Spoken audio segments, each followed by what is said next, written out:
Hi everyone, and welcome along to today's video. So I've been asked, how often should I top up fresh inhibitor into my central heating system? Well, the best is once a year.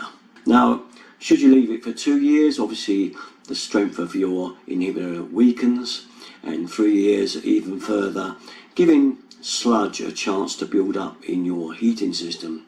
Okay, and limescale and lots of little bits of debris in there. Now, if you've got a MagnaClean on there, of course, no problem. Yeah, it's not so bad. The MagnaClean's doing a lot of the work for you. Okay, I'd still put inhibitor though in, but you wouldn't probably need it quite so often as a change that often with one of those. Okay, but as far as it goes, once a year is preferred option, easy to do.